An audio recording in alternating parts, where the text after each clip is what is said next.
Roberto, vous allez nous faire découvrir aujourd'hui la profession de kinésiologue. Qu'est-ce que c'est exactement? Le kinésiologue, c'est le spécialiste du mouvement. Kin veut dire mouvement, log, c'est l'étude de. Donc, on étudie pendant 3 ans de temps pour être un spécialiste du mouvement qui va utiliser l'activité physique sous toutes ses formes. Et il y a des spécialités, hein? Il y a des gens qui vont étudier encore plus longtemps, entre autres? Tout à fait. Dépendamment des universités, dépendamment de la formation, du niveau de formation que vous avez, bien, vous pouvez devenir kinésithérapeute. Par exemple, si vous faites le DEX à Sherbrooke, qui est un diplôme d'exercice thérapeutique. Si vous faites votre baccalauréat ici à Laval, vous allez être spécialiste beaucoup plus des maladies cardio-respiratoires. Si vous le faites à l'Université de Montréal, par exemple, ce sont plus des spécialistes de l'évaluation de la condition physique. Donc, dépendamment du champ de pratique que vous allez pratiquer, certaines universités ont fait de ces champs-là leur spécialité. Qui fait affaire avec un kinésiologue? Je vous dirais qu'on a un éventail quand même assez grand.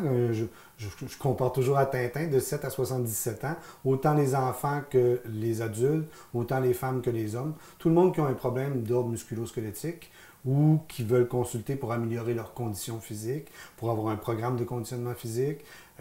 L'avantage de faire affaire avec un kinésiologue, c'est qu'il vous fait un programme adapté à qui vous êtes, à vos besoins. Il prend le temps d'écouter. Ce n'est pas un vendeur, c'est plus un chausseur, si on veut, parce qu'il va vous faire un programme adapté vraiment à votre condition à vous.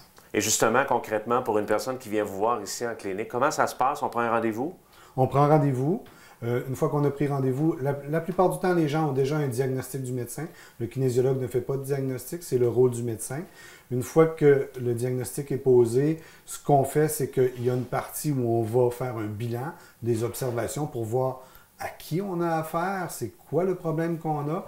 On va vérifier surtout si on est indiqué ou contre-indiqué par rapport à la problématique. Et rentre ensuite le cadre du traitement. Traitement qui est divisé en plusieurs parties. Une partie qui va être la préparation, massage, mobilisation. Une partie qui va être beaucoup plus des étirements pour donner de l'amplitude ou de la force à la région qu'on veut travailler. Et une partie plus pour agir à long terme, de façon préventive, c'est-à-dire prescription d'exercices à faire à la maison, que la personne doit faire chez elle, que si elle ne fait pas, on s'en rend compte. Ça paraît. Hein? Tout à fait, oui, effectivement. Et ça, il faut être vigilant. Les gens qui nous regardent, des fois, disent « Ah, j'ai pas eu le temps ». C'est mieux de le dire parce que c'est nous, dans le fond, qui prolongeons après les... Bien, effectivement. Nous, comme je dis toujours à mes patients, vous ne faites pas vos exercices, c'est bon pour moi, vous les faites, c'est bon pour vous.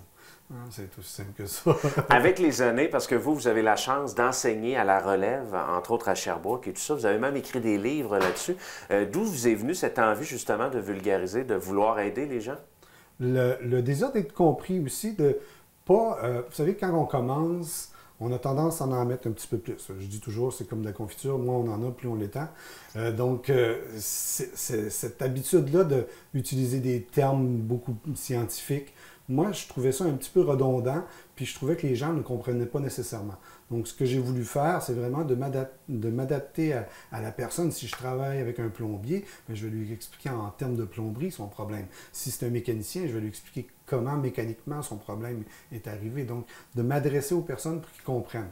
Lorsqu'on a fait les livres, oui, on a mis des termes un petit peu plus scientifiques, mais on sait que les gens ne sont pas des imbéciles, ils sont capables de comprendre. On le fait pour que les gens comprennent.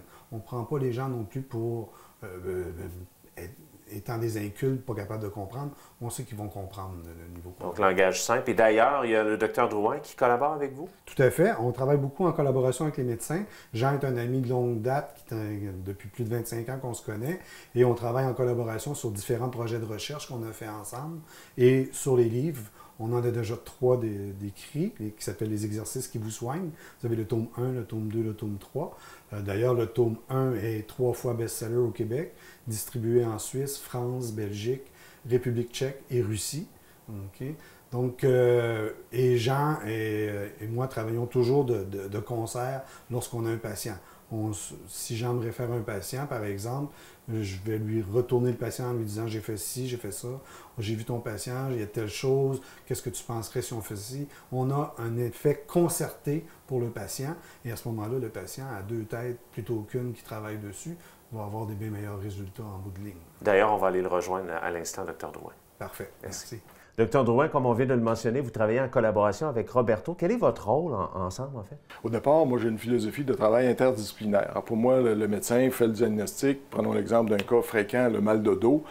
Quand j'ai à référer un patient pour un mal de dos, il y a un diagnostic à établir, hernie discale et les autres. Mais si c'est souvent une lombalgie mécanique de posture et ainsi de suite, évidemment, la référence en kinésiologie est importante pour moi parce qu'il y a un programme d'exercice qui est installé avec le traitement aussi, puis le patient a à le suivre, ce programme d'exercice-là. Il est autonome et il revient en consultation s'il faut. Évidemment, il y a différents thérapeutes qui pourraient régler aussi la problématique, le physiothérapeute, le chiropraticien, et ainsi de suite. Mais le travail avec la kinésiologie, avec les kinésiologues du type de Roberto a été fort important. Premièrement, parce qu'on a fait de la recherche là-dessus. On a évalué leur méthode il y a plusieurs années en collaboration avec le PEPS, un orthopédiste, et ainsi de suite. Or, pour moi, c'est un apport important, cette interdisciplinarité.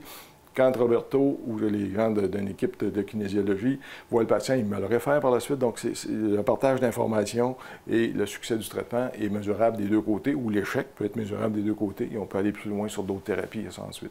Excellent. Merci beaucoup. Ça fait plaisir.